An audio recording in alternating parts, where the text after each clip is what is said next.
have a little, I started my own business thinking that I was going to have more family time. That is not the case. It's not? It's not the case. Oh, man. It's not the case. There have definitely been 17-hour days. Yeah. Don't see my girls before I leave. Don't see my girls when I get home. Because, I started out as a one-man show. Yeah. For sure. I mean, just, nobody wants to help me load and unload boxes and, How do you feel about that trade-off? Because a lot of people have this misconception or this notion that, look, I don't want to work for somebody else. And I know from entrepreneurship, like, you will quit a 40-hour-a-week job to work 80 hours for yourself. Yep. So, welcome to Success Leaves Clues podcast, where I find regular people doing outstanding and phenomenal things in corporate America and entrepreneurship. Of course, I'm your host, Dr. K. I have with me today Jennifer Staneart, and the owner of Aggre Designs. Mm-hmm. Thanks for having me. Excited to talk to you a little bit about how I've gotten where I am today. Yeah, thanks for coming on. And so, first of all, Aggre Designs is a interior design company, and so we do some interior design, but our main focus is home staging. But the design part of it comes into play when I'm working with the investors that need a little bit more help than me just coming in and putting furniture in the home, where Right. they, once they get the keys to the house, I go in and I kind of help them with the layout and the finishes and the fixtures and the paint colors and maybe even taking some walls down here and there. So awesome. So what's the right time for your company to come in? it just depends on what services you're looking for. Again, I work with investors as well as real estate agents and then homeowners one-on-one. It just depends on what real estate agent the homeowner's working with. I have a lot of agents that believe firmly in me coming in for what I call a consultation. And so basically they'll schedule a time for me to go and meet one-on-one with the homeowner in their home. Okay. And so what I'll do then is walk through and talk to them about what they can do to prepare their house for the market. It's so different when we live in our homes and we just don't see imperfections that visitors may see or what buyers notice. Buyers are wonderful people, but they tend to see all the imperfections. Okay. Where once we live in our houses, we modify them to work for the flow of our families. Right. So I just go in and I tell them how their home can appeal to the masses and what they can do to prepare it so that they can get those multiple offers and that they can get above asking. So that's one of the aspects of what I do. And then again, of course, the staging part of it. So it could be that I come out to the house, 3 months before they're planning to list to help them go through and give them that to-do list. Okay. Sometimes it only takes you a week to prepare your house, but sometimes the list may be a little bit longer. Yeah. So it might take that many. When you say preparing a house, what are we talking about? Okay, so I start at the mailbox, work my way all the way inside, upstairs, downstairs, and outside. So basically doing the repairs that need to be done to again prepare your house. So giving paint color recommendations. We have to remove ourselves from the home because a lot of times when buyers come in, they get distracted by who actually lives in the home because you may have your bridal portrait up or you may have your kid kids on the wall. Kids artwork on the wall. I have a little obsession with cows. So I have a huge wall full of probably about 25 pictures of cows. That may not appeal to everybody. So, as a buyer coming in, not only are the cows not appealing, but it's also, if I have 25 pieces of artwork on the wall, there's probably 25 plus holes. So that's a big to-do for buyers. Right, I didn't even think of that. Yeah, so they're coming in and they're going, I have to paint. Yeah. Paint is a huge thing for buyers. It can be very expensive in their mind, but that is one of the most cost-effective ways for a seller to neutralize and, again, prepare their home. It seems so simple to me because I don't even think that paint would distract me because I know, I'm like, okay, so you walk into some houses, right? And they have, each room is a different color. And while I wouldn't want my room to be pink, to me, that's minor. But I know it turns off a lot of other buyers. A lot of buyers, because it seems like in the past, I would say at least 10 years, buyers have lost the ability to see past what's in front of them. Okay. So you and I can walk into a home and see past the pink room. Yeah. We can see past the parquet flooring, which is actually coming back in style now. But, you know, we can see past those dated things or style specific things. But 83% of your buyers today, they're looking for move-in ready. And that means neutralizing everything. So when we decorate our homes and we're living in our homes, it's a big difference than when we're trying to sell and stage our homes. So when I go from a pink room to a purple room to a blue room to a green room, what that does, not only when I'm physically in the home, but in pictures as well, it makes me feel like I'm going from space to space to space to space. And it kind of chops up the flow. But if you have neutralized the color palette and you have a good flow of one color, if not maybe two, then it makes me feel like I'm flowing through versus going from space to space. It makes you feel like you have more square footage. And again, just taking it back to neutralizing it so that people don't come in and they know that they can move in instantly, especially in today's market. You know, so many people are having to go in at their top dollar. Oh, yeah. Right off the bat. So that means that if they do get the house, they have no money. They're kind of tapped out to be able to make those changes or paint. Even though it sounds simple, it's a lot of stuff. Even with furniture, sometimes I know a lot of buyers now are even looking if you can leave furniture behind because, like you said, they've gone to the top of their budget just to purchase the home. And a lot of times, you know, even first-time home, well, obviously first-time home buyers, but even people that are buying their second or third home, they're usually leveling up. So they're getting a home with more square footage. So they may not have furniture to fill those spaces. But one thing also is talking about furniture, the flow is different too. So we may have a big sectional because we have 5 people in our family and some dogs that take up a lot of seating space. But when we're trying to show off the square footage, the more open floor space that you have, the more open, you know, corners and walls that you have, the more you can feel that square footage. So some of the suggestions that I sometimes make is remove this, reposition this, use something smaller. So it's a very different spin in every single house. I have had, it is always a different experience. And I've been doing this for 5 years. So it's 5 years. Yes. How do you do with, do you ever get pushback?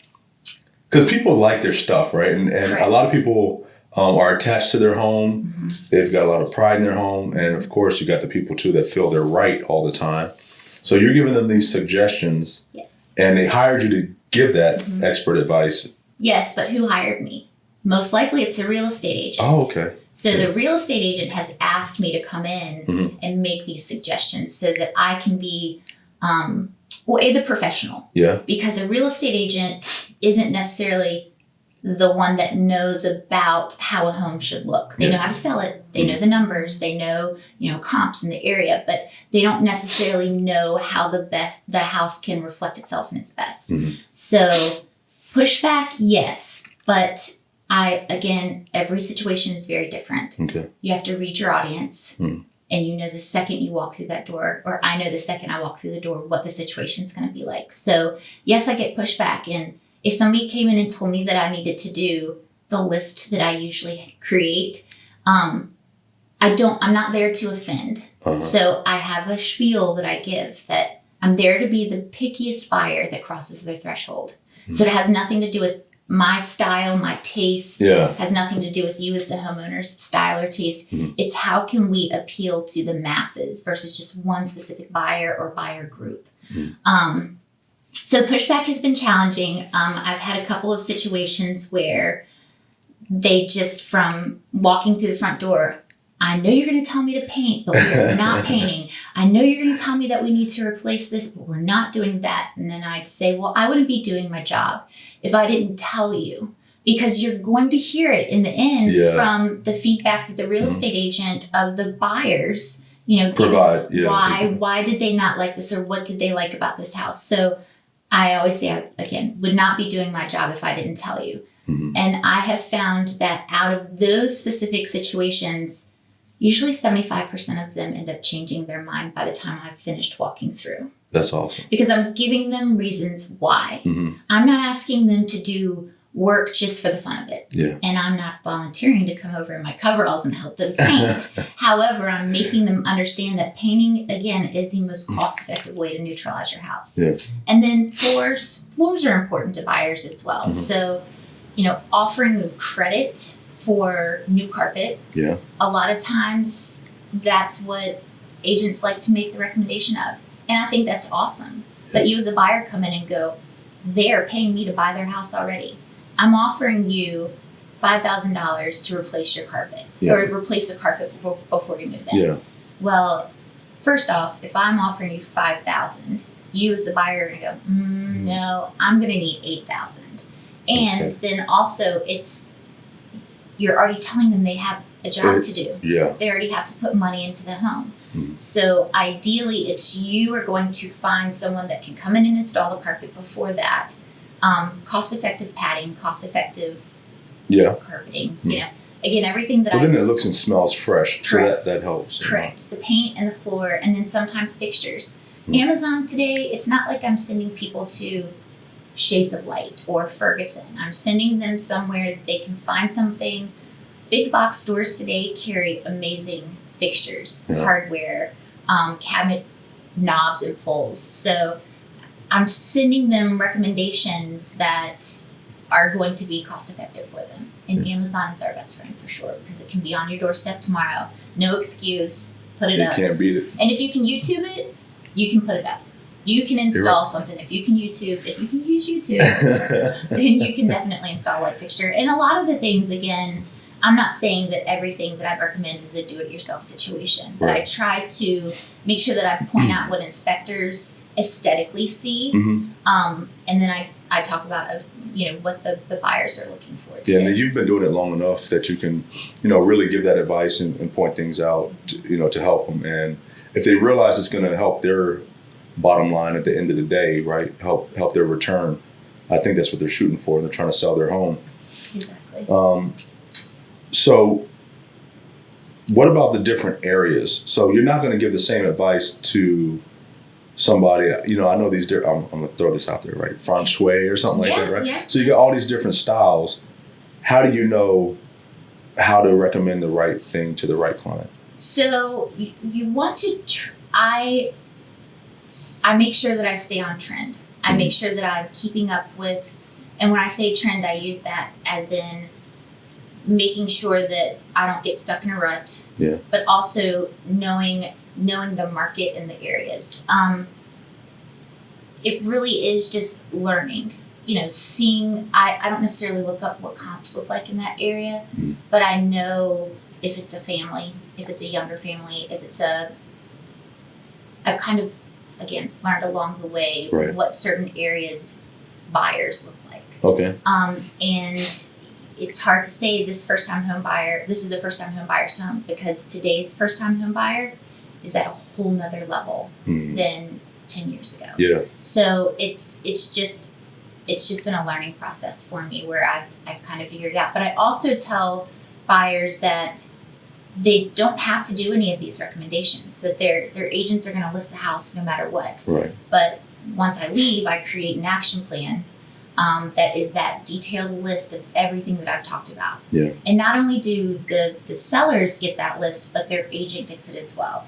So then once they've reviewed it, their agents had a chance to review it, then they can kind of sit down together and come up with what are you willing to do from this list? Okay. Once you do this, then that could change the whole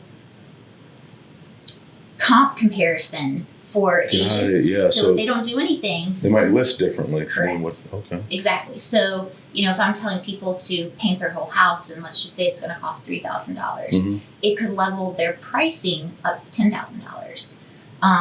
If they're changing out their floors or replacing their carpets or replacing their appliances.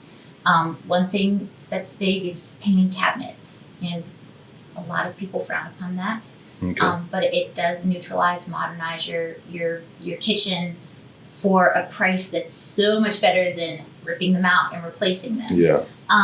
Bathrooms are important. So it's just, where are they willing to put the money and the time into that could then change their listing price. So it's really just seeing the houses around, getting an understanding what the style of the home is, colonials, transitional homes, mid-century modern, tri-level, split levels, just knowing what that area consists of and knowing kind of who lives and who's migrating to those homes and are the buyers. And then going from there on what my recommendations are. Yeah. So you say you stay up on the trends, or at least where the market's going and all these different areas and stuff like that. How did you get that knowledge, that education to start out with? So this is not my first job. Well, so I started out in corporate America. Okay. Did that for 15 years and I loved it, and it, made me who I am today. But I also realized in that time frame, just a little backstory. My husband and I have 3 daughters, Ashley, Grace, and Jillian.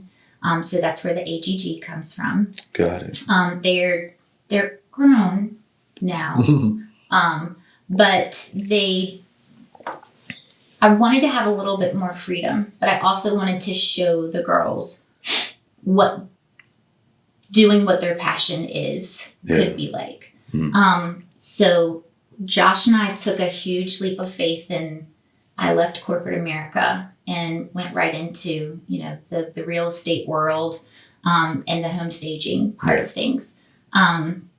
So my mom and my dad growing up, I was very hands-on with the home building process and the home decorating process. Okay. My dad was in construction, for commercial construction for, I would say, probably 20 years. Okay. And then he transitioned into custom cabinets and millwork. That is a very small definition of what he does. It's everything. So it's cabinetry, but it's all custom. It's trim, it's doors, it's staircases, it's mantels, it's all these beautiful, intricate, very detailed things. Wow. And my mom was a teacher by trade. However, she did interior design work as well after hours for my whole entire life. My parents built 3 homes together. And then when they separated, my mom bought a house, and she since then has bought 10 homes. Wow. And I use the word flip very loosely because my mom buys a home that's beautiful and then makes it even more amazing. But she lives in it. Okay. And so I've seen lots of different transformations along the way. So I like to say the apple didn't fall far from the tree kind of thing. So how did that affect you watching your dad? Your dad was an entrepreneur? No, he always worked for a company. Okay. Or, always worked for a company. Well, I asked you that because you said you really wanted to show your children that you could pursue your passion. And what was it about that transition? Were you not happy in corporate America, or was it just eating at you? Well, I guess it's not that I wasn't happy. It just seemed like I had reached the top of where I was going Plateau, to be. And so just throwing things around, it wasn't necessarily that, I'd been dreaming of doing this one day. Okay. It was just something that Josh and I started having a regular conversation about. And finally, just one day it was, okay, we just need to do this. We need to stop talking about it and just move forward. Yeah. So I left corporate America, and Josh was very supportive. It was challenging. The first year was very, very challenging because it seems like, and still to this day, it seems like we put so much in to build our business, and we keep putting right back in what we're getting out. But to say that I love every minute of my girls seeing how much hard work this is not just handed to you on a silver platter. Look, you want to start a home staging company. Here you go. There's courses and there's certifications that are out there, but this is a job that I think is very you have to be hands-on. Okay. You have to experience how to do it. It's not like you can read a manual and go into somebody's house. I don't. You gotta have the talent too, right? I was going to say I don't know how to say. You talk about the certification, and that would be like the science. This is how to, and you get this manual. Right. But you still gotta have the art behind that, because not everybody has the keen eye. Like you said, you can walk through and you can say, well, this corner needs something smaller. Right. Well, a book doesn't tell you that. That's something that you just have as a talent. Right. So, and that's, I think, very hard to teach people. So I think I am the way I am because of my mom and my dad and what I learned from them as they built and as they decorated and as they designed different things. So I think for doing this to have a little, I started my own business thinking that I was going to have more family time. That is not the case. It's not? It's not the case. Oh, man. It's not the case. There have definitely been 17-hour days. Yeah. Don't see my girls before I leave. Don't see my girls when I get home. Because, I started out as a one-man show. Yeah. For sure. I mean, just, nobody wants to help me load and unload boxes and, How do you feel about that trade-off? Because a lot of people have this misconception or this notion that, look, I don't want to work for somebody else. And I know from entrepreneurship, like, you will quit a 40-hour-a-week job to work 80 hours for yourself. Yep. So, like, how's that trade-off for you? What does it feel like? So I would say, starting off where I was on day one, I had the vision that I was going to have this extra free time. I was going to be able to be at home when my kids were at home. I was going to be able to go when my kids weren't. It goes back to them seeing, I love what I do. Yeah. I love what I do. And my girls get to see that on a regular basis. Mm-hmm. And the biggest thing I think for me is that it's not just me anymore. Josh was able to come on board and help me build the business side. Yeah. I did all of the little intricate things that you have to do to run a business on my own as far as I could. Mm-hmm. And then I wasn't growing anymore. So Josh was willing to stop what he was doing in corporate America, come and help me develop my brand a little bit more, work the back of the house, accounting, bookkeeping, social media, just all these things that I just couldn't do, didn't know how to do. Yeah. And then my brother-in-law, Josh's brother, was able to join me as well. He works full-time. He is our logistics manager. So he kind of runs the warehouse, runs the day of staging, so manages inventory and that kind of thing. And now my sister-in-law, who is on maternity leave right now, we're excited about that. But Josh and Jordan's sister has been able to join us full-time as well. Yeah. And she now is doing all of the things that Josh was doing before. So she's handling the scheduling, she's handling the marketing, she's handling sending everything to an accountant, just making sure that everything's being taken care of. Our oldest daughter, Ashley, has been able to work with us here and there and do some of the social media and be hands-on with me for the staging side of things. Yeah. It's a true family business. It is. So it's not just the name AGG bringing in your kids, but like it's truly the fabric of your business's family. Yep. And so I think that's what it all boils down to is I've always wanted it to be something that the girls could come and join me if they ever wanted to. Right. But it's opened up so many other doors now that I never would have imagined that my brother-in-law, my sister-in-law, my husband could all be part of it. Now, the other part of that is that it opened a whole nother door for Josh, which then created a whole nother door for the two of us together. Okay. And then also Jordan, my brother-in-law. So we have branched off and created a sister company, which is AGG Properties. So that's the investment properties, investment team that we go in and we purchase homes and we flip them. Yeah.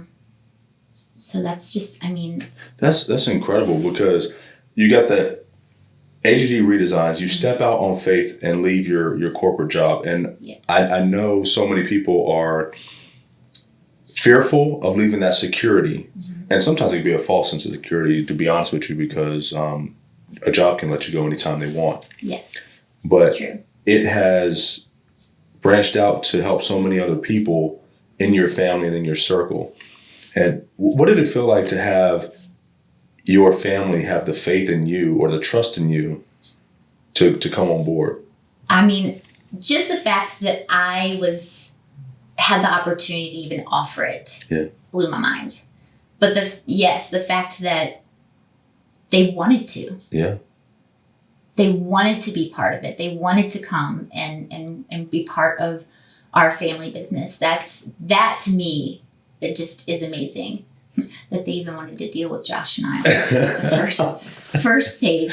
But the fact that they did trust us. They trusted that we had something successful enough that they could leave their full-time jobs and come in and join us. So it makes me feel great. You know, again, Kellen is on maternity leave, and when she comes back, she's going to be able to spend time with her new son, and you know, she can do things remotely, so that's amazing as well.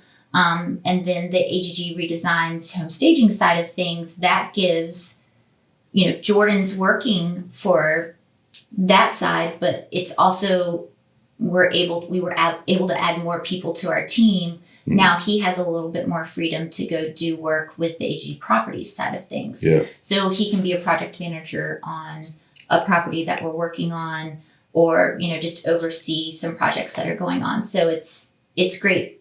It's great. We've also been able to do some summer internships with college students.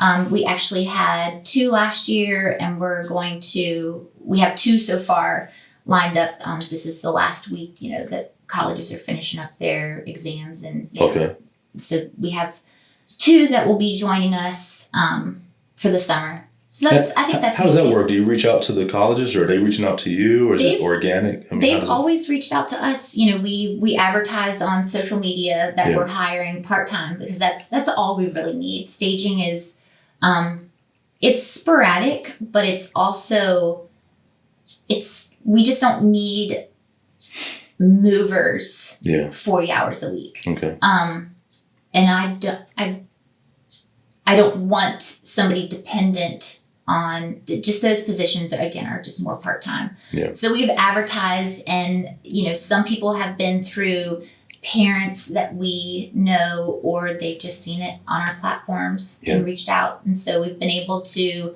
actually incorporate it into an internship program that they can earn credits to go towards classes. Yeah. So. Are you looking to buy or sell your home, but not quite sure if now is the right time? Well, contact Morgan & Co. and allow them to help you make that decision.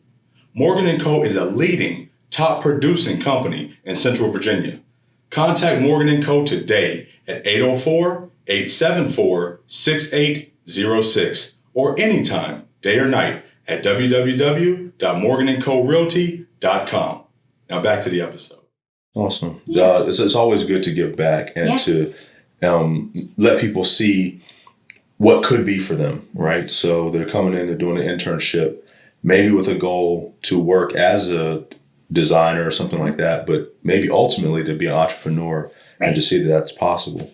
And I think that, yes, I always want whomever comes in to go, oh, this is my dream job. This is what I want to do. Yeah. But I also feel like for the most part, it's them coming in and seeing that a woman-run business, you know, they could do that. Yeah. You know, they could start a business out of a passion that they have. And, you know, that I think to me has always been the most important thing. Just, I'm helping people sell their home. Like, buying and selling a home is the biggest, you know, stepping stone in most people's lives. Right. So I love that I get to be part of that, whether it's I'm doing the consultation with them, or if it's I'm staging a home. Or even on the AGG property side, when we're working in those investment properties, our mindset's always, we are building a home for a family. Yeah. And then, we're creating a better property than was there before. We're helping the neighborhood better itself. Increasing the property values, like exactly. you're saying, of the neighborhood. Exactly. So, just our whole goal is to always help wherever we can. Whomever's life we're crossing paths with, that we're able to contribute something. And that's another thing that we're trying to show our girls too, that, we will always go every step that we need to make sure that we're doing everything that we can in any situation. Yeah, and giving it your best. It's not always monetary either. So like you're saying, sometimes you have to do what's best for the community. Mm-hmm. And in turn, the community is going to look out for you and take care of you and get buy-in. Yep. Yep. And that's, our kids have definitely seen that it's not always about the money.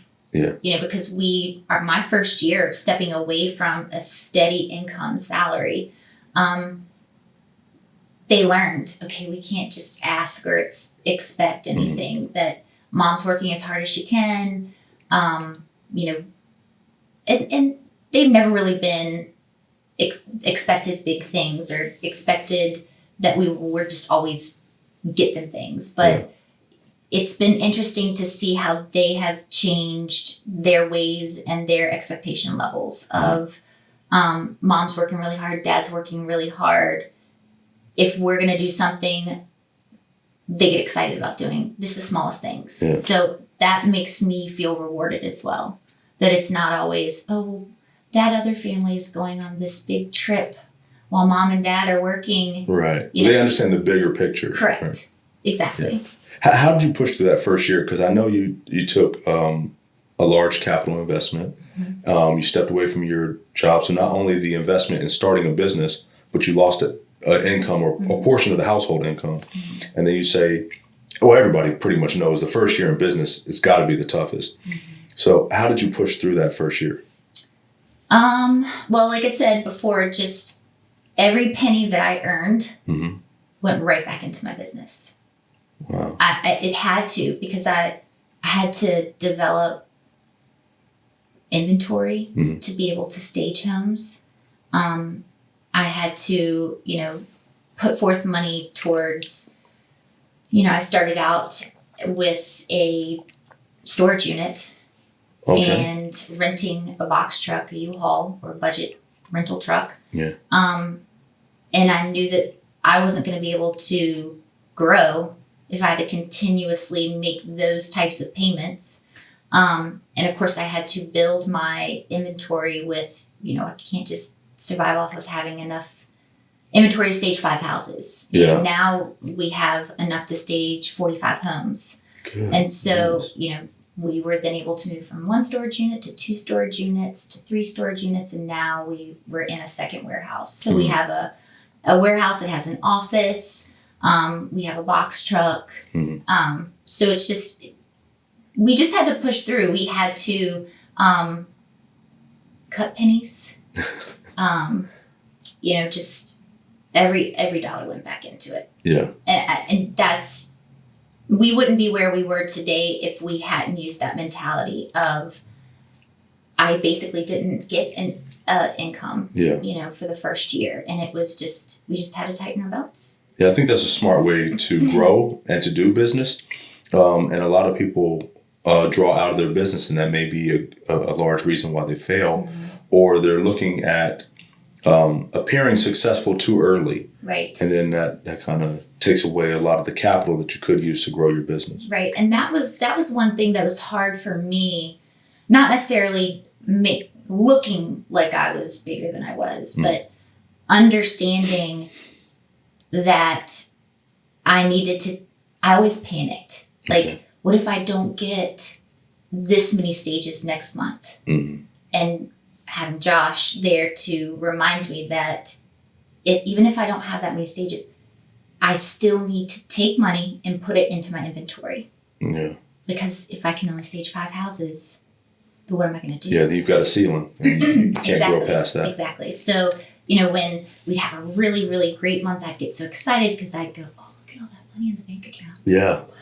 Wow. It's going to sit right there. And Josh is like, no, we need to buy 8 sofas. Yeah. We need to buy, 2 dining room tables. We need to do this. And so it just, it's a learning process for me that has been very interesting. And I have had the opportunity to go to staging conventions, and I've had the opportunity of taking, some online training courses and meet with local stagers here in the area and talk with them through networking.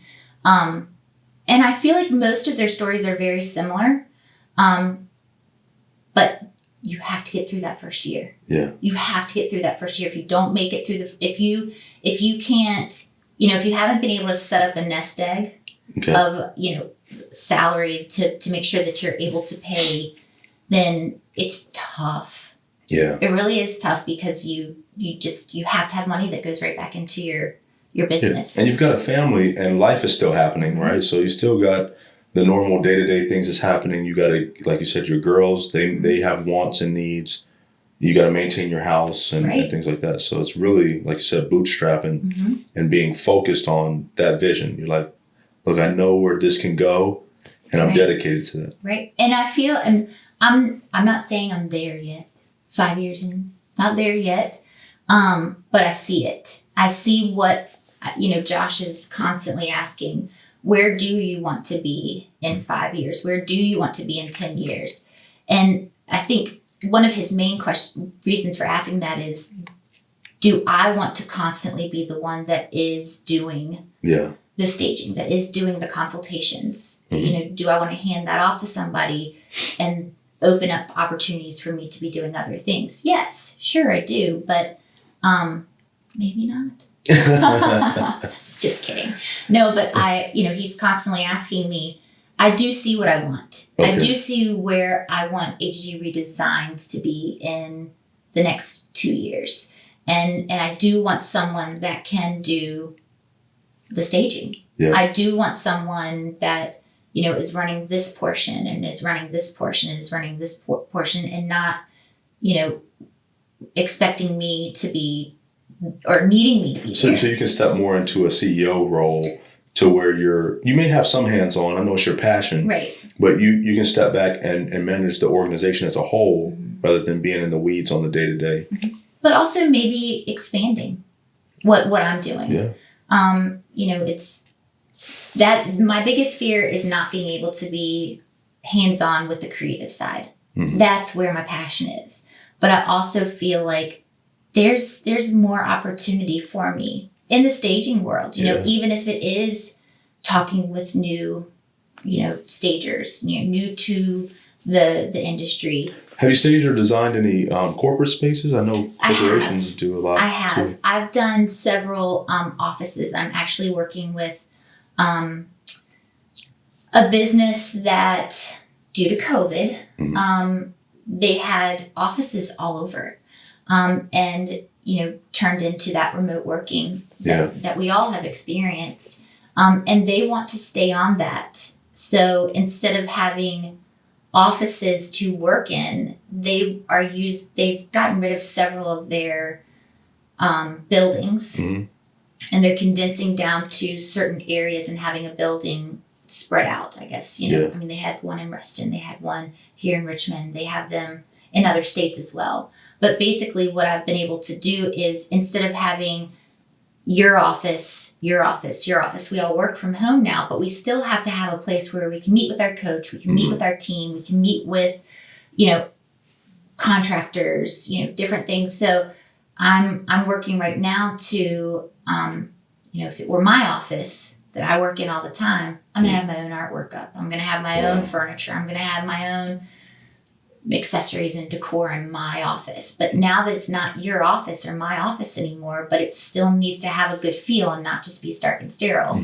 I'm working with their furniture from all of these offices, pulling it all together, making it make sense, and then adding the accessories and decor. So, and then they're going to model this office and use it for their other offices that they are keeping. Okay. But I have worked with other businesses to help them develop, their lobby look or their office, their team offices or their employee lounges. Yeah. And I've also done some work with 2 local restaurants, how to make their brand come out within their space. Yeah. I didn't think about restaurants, but you're right. Restaurants have a huge design factor. Yeah.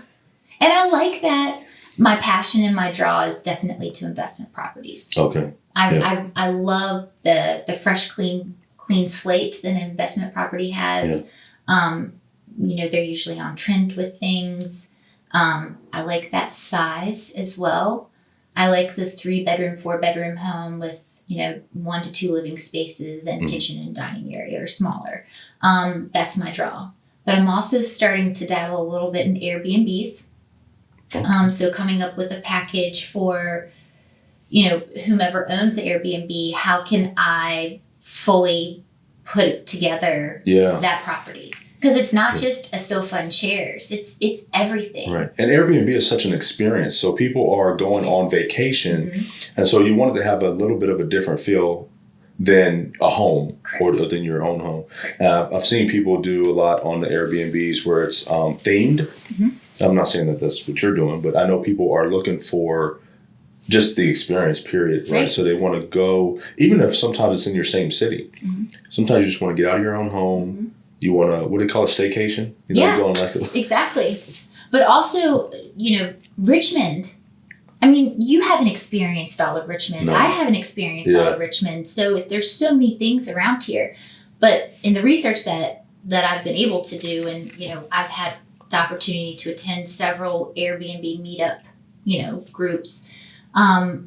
You're creating a stay for people. Some of the Airbnbs are more geared towards, let's say, traveling nurses or contractors that have to go somewhere and work for a month. They don't want to stay in a hotel room. They want to stay somewhere that does feel like home.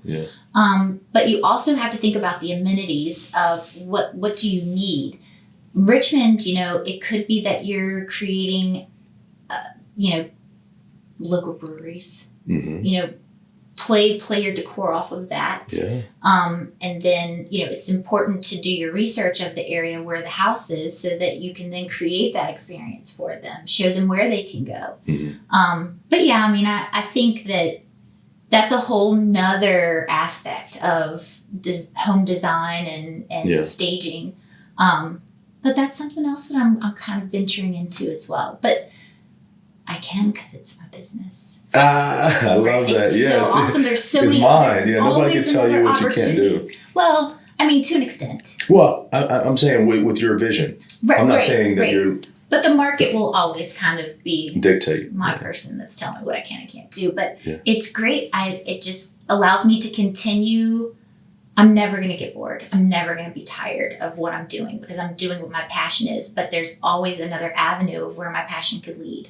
And just seeing what other opportunities Josh and I together can offer. Yeah. One day, our oldest is 21. So she's figuring out what her life's going to be. And she's has many talents. Yeah. And our younger 2 are 16 and 17.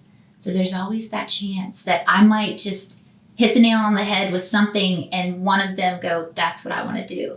And I want to be able there. No, I want to be able to be there and offer that opportunity. That's something that Josh and we've always talked about of what can we do that our girls are going to want to join in? How can we create this experience that they see that makes them want to do? Not necessarily what we're doing. Right. But want to start something that they're passionate about. Yeah. And we're starting a little later in life, trying this whole entrepreneurship, but we're loving every minute of it. Yeah. Seems like a lot of fun. Meeting great people. Oh, yeah. Awesome. You. I met you. Yeah, it's awesome. Yeah, it's incredible. And like you said, once you're getting out and you have this freedom, I mean, we may have never met if you're stuck in a cubicle somewhere, right? But when you're living your passion, it just opens up doors for you and opportunities. And It's really awesome. It is. And we have the opportunity to meet so many great people, and they all seem to have the same passion that we do. Yeah. Of the creating an amazing space, creating a great family home, creating a great product, giving back and creating something for the community. It seems like it always comes back to that in the industry that we're in now.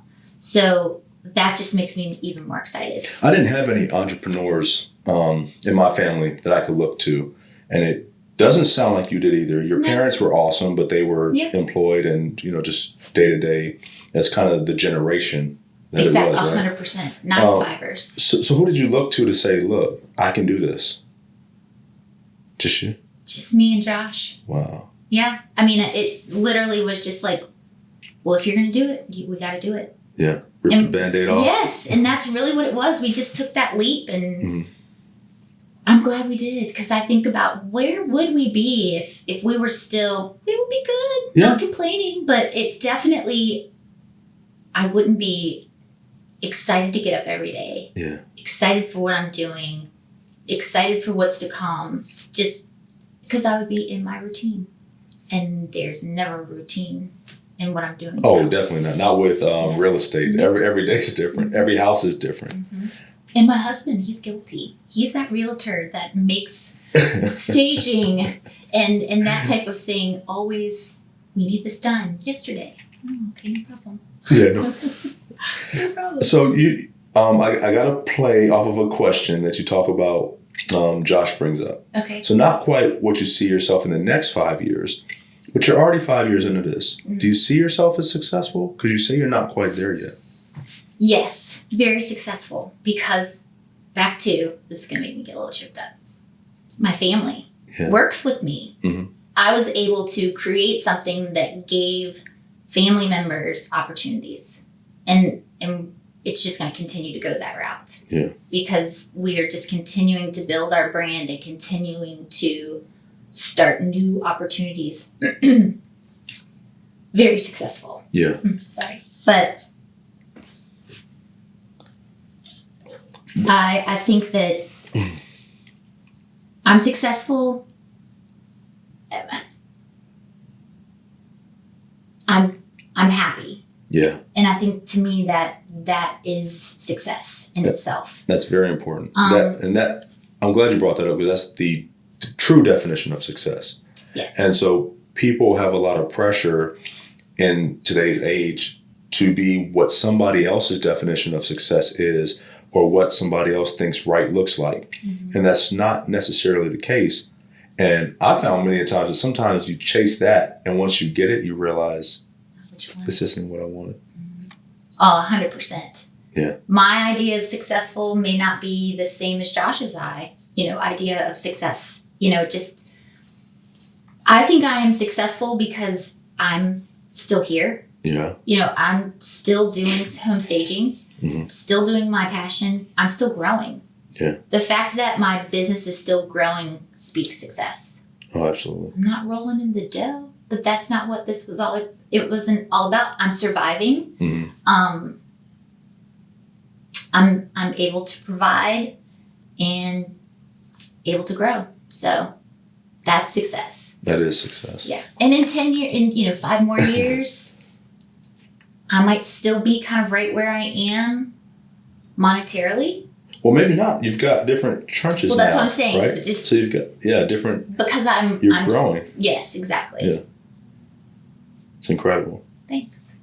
Thank you.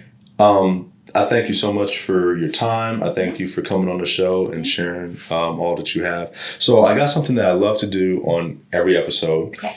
The show is Success Leaves Clues podcast. Okay. So I like to point out a couple of clues that I noticed throughout our conversation. And I'm quite sure the people who are listening might pick up some other things as well. Okay. So one, I'm going to touch on what you just spoke on last, which was pursuing your passion.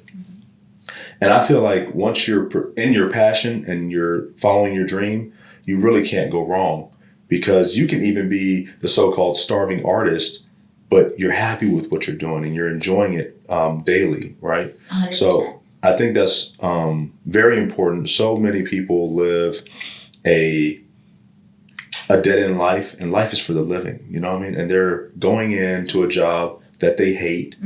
They spend more hours at this job than they do with their family. And that's what I love about entrepreneurship, is because I want the freedom to be able to spend time with my kids. I want to go to a music performance at my kid's school without having to be like, well, you know what I mean? So even though the hours might be longer, it's on your time. Correct. So I think that's really important. I got what you follow from your parents, and seeing, you know, what your mom was able to do, what your dad was able to do with their craft.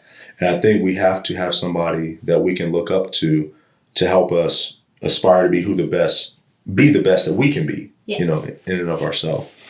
And the next thing I saw was your willingness to step out on faith. None of this would be possible at all if you weren't willing to, you know, trust in God and just say, look, I'm going to do this. I'm going to step out on faith, and everything's going to be okay. And everything has been okay. It has. Yeah. It has. And that is 100% true. Yeah. God was there every step of the way, guiding myself and Josh. Oh, yeah. And my girls. Mm-hmm. Just supporting. Guiding us away, guiding us back. Yeah. So, yeah. But it all boils down to family. You know, Josh always asks me, what are you doing this for? Doing it for my family. Yeah. Sure. Why? That's my why. Always has been. Always will be. Great. Yeah. Great. Yeah. Well, I want to remind everybody, if you can dream it, you can achieve it. Until next time on Success Leaves Clues podcast.